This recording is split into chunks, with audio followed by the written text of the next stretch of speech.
అందరికీ నమస్కారం.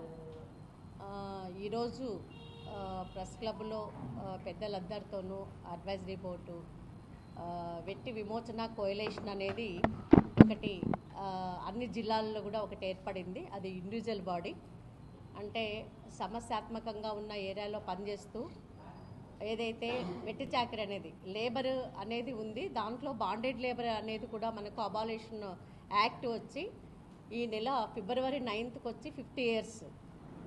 కానీ ఈ 50 years అయిన సందర్భంగా కూడా సుప్రీంకోర్టు నుండి 1976 యాక్ట్ ప్రకారం కూడా అబాలిషన్ అంటే మన స్టేటే కాకుండా దేశ స్థాయిలో కూడా దీన్ని అబాలిషన్ యాక్ట్ వచ్చినప్పటికి కూడా ఇంకా మనకు కనిపించని రూపాల్లో చాలా మటుకు వెట్టి చాకరీ అనేది కనిపిస్తుంది.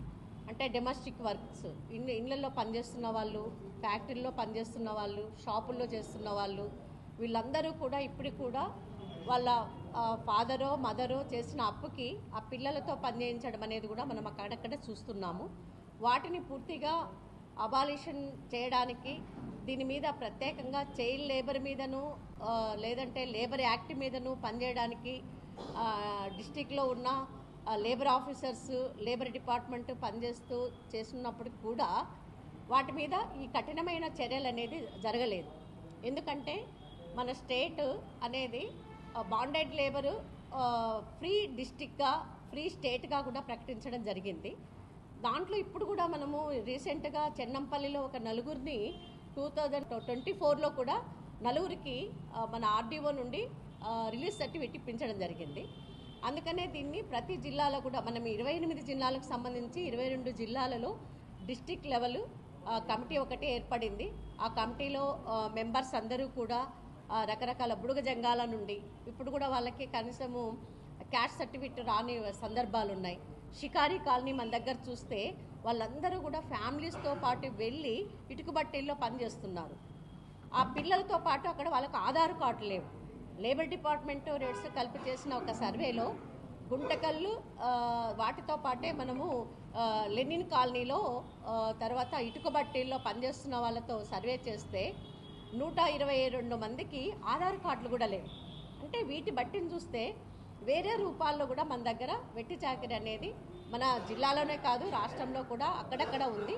దానికోసమే రీసెంట్గా కూడా సుప్రీంకోర్టు గైడ్లైన్స్ ప్రకారము డిస్ట్రిక్ట్ కలెక్టర్ గారు చైర్పర్సన్స్ ఉంటూ దాని కన్వీనర్గా లేబర్ కమిషన్ గారు ఉంటున్నారు, డీసీఎల్ గారు. వాటితో పాటు విజిలెన్స్ మానిటరింగ్ కమిటీ కూడా దీంట్లో ఎవరైతే విక్టిమ్గా రెస్క్యూ అయినారో వాళ్ళను కూడా మెంబర్స్గా పెట్టి చేయాలనేది చేశారు. అది రీసెంట్గా కూడా మన జిల్లాలో జిల్లా కలెక్టర్ గారు ఇంట్రెస్ట్ తీసుకొని కమిటీ ఫామ్ చేశారు. లేబర్ డిపార్ట్మెంట్ డీసీఎల్ గారు కూడా దీని మీద ప్రత్యేకంగా వేశారు.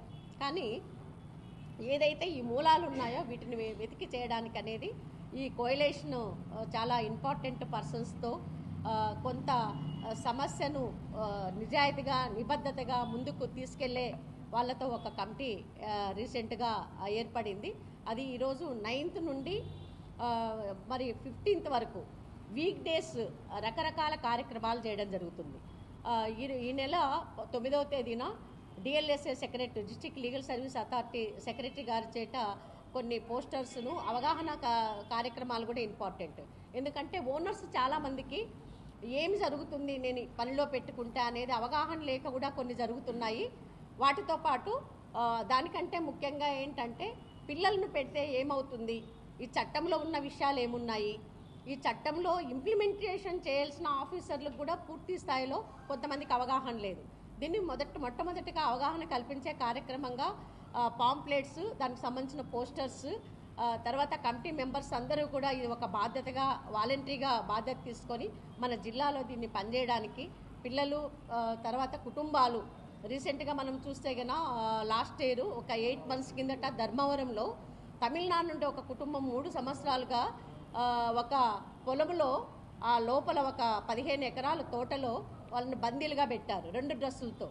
వాళ్ళని తమిళనాడు నుండి మనకు కంప్లైంట్ వస్తే ఇమీడియట్లీ రిలీఫ్ సర్టిఫికేట్ ఇప్పించి ఆర్డీఓ గారి నుండి వాళ్ళని రిహాబిటేషన్ చేయడం కూడా జరిగింది.